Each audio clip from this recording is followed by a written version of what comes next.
नमस्कार, मैं हूं विस्मय अलंकार और अभी मैं आपको एक ऐसे शख्स से रूबरू करवा रहा हूं जिन्होंने कोरोना काल का फ़ायदा उठाया। ये मैं इसलिए कह रहा हूं कि वो जब हज़ारीबाग लॉकडाउन में आईं तो उन्होंने इस पूरे काल में एक 19 कविताओं से भरी किताब का सृजन किया।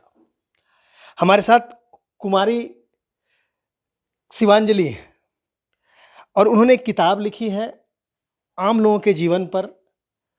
क्या है उस किताब में, क्या है वो कविताएं और कैसे वो इस चीज़ को लिखने के लिए प्रेरित हुई, इनसे बात करते हैं। शिवांजलि जी, कैसे ये आया कि ये किया जाए? नमस्कार, मेरा नाम कुमारी शिवांजलि है। मैंने अपनी schooling day public school Hazaribagh से की। उसके बाद +2 मैंने ज़ेवियर से किया और अंडर ग्रेजुएशन की पढ़ाई मैंने दिल्ली यूनिवर्सिटी से की और अभी मैं centre for development studies JNU से मास्टर्स कर रही हूँ इकोनॉमिक्स में। मैंने ये जो किताब है ब्लेजिंग सोल, ये मैंने 2019 में लिखना शुरू किया था जब मैं घर आई थी। और ये किताब एक पोएम की किताब है। बेसिकली इसमें लोगों के रियल लाइफ एक्सपीरियंस के बारे में बात किया गया है। ये एक जीवन चक्र के बारे में है कि कैसे जीवन में उतार चढ़ाव भावनाओं को हम हैंडल जब नहीं कर पाते तो एक कठिन जीवन जीना शुरू कर देते हैं। अच्छा, वाणिज्य की पढ़ाई, इकोनॉमिक्स के उतार चढ़ाव को पढ़ने वाला जीवन के उतार चढ़ाव को कैसे देखने लगा? इकोनॉमिक्स की जो पढ़ाई है वो तो ये एक मेरा हॉबी है बेसिकली। तो इंसान के जीवन में ऐसा होता है कि वो एकेडमिक्स के साथ साथ उनके साथ एक एक्स्ट्रा एक्टिविटी नहीं हो तो वो अपना जो पढ़ाई में ध्यान पूरा नहीं लगा पाता है। मुझे ऐसा लगता है कि एक एक्स्ट्रा एक्टिविटी होनी चाहिए हमारी लाइफ में। तो ये एक मेरा एक हॉबी ही था।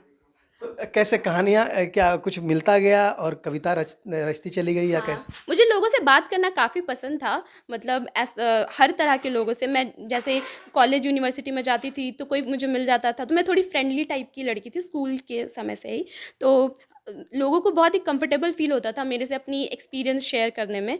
तो धीरे-धीरे मैं कोई भी बातों को बहुत ही होता है ना, बहुत ही गहराई से समझने की कोशिश करती थी। तो मैं घर आके उन सारे थॉट्स को लिखती थी, वो लोगों की जो मतलब एक्सपीरियंस। लोगों ने आपको बात रखने को दिया और आपने उसे किताब में लिखा। हाँ, और ऐसा नहीं है कि मेरे उम्र के लोग ही मेरे से बात शेयर करते थे। यूथ से लेकर ओल्ड एज तक के जितने भी लोग होते थे ना, सब मेरे से बात करना पसंद और मुझे भी उन सब हर तरह के लोगों से बात करना काफ़ी पसंद था। तो मैंने उन सब के थॉट्स को लिखना शुरू किया और लिखते-लिखते जब मुझे ऐसा लगा कि ये सिर्फ़ एक इंसान की बात नहीं है, वो बहुत सारे ऐसे लोगों को रिप्रेज़ेंट कर रहे हैं जो उनके जैसे हो।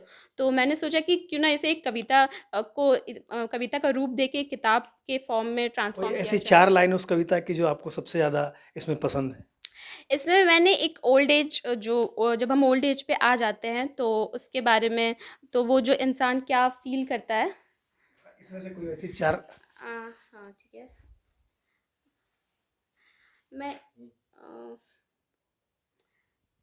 अब आपको मेरा जो सबसे फ़ेवरेट है मैं उसके बारे में आपको बताना चाहूँगी।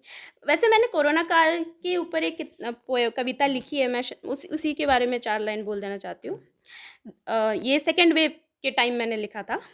There is a pain in the air, tear in the conversation, all you want peace but you can't, you want to hug your loved ones but you can't, happiness has become costly and sadness is everywhere, your mind is everywhere right now but it isn't focused on one thing। तो ये दो paragraph मैंने लिखा है। इसमें basically ये बात है कि सेकेंड वेव के टाइम में ऐसा था कि हर तरफ लोग एकदम दुखी थे, बहुत दुखी थे और ये था कि हम महसूस कर सक रहे हैं कि मेरा जो अपना है वो दर्द में है, लेकिन हम उनके पास जाके फिजिकली उन्हें हग करके ये नहीं कह सकते थे कि नहीं सब ठीक हो जाएगा। फ़ोन से ही बस कहते थे। होता है ना, एक तड़प रहती थी कि उन्हें देखे सामने से।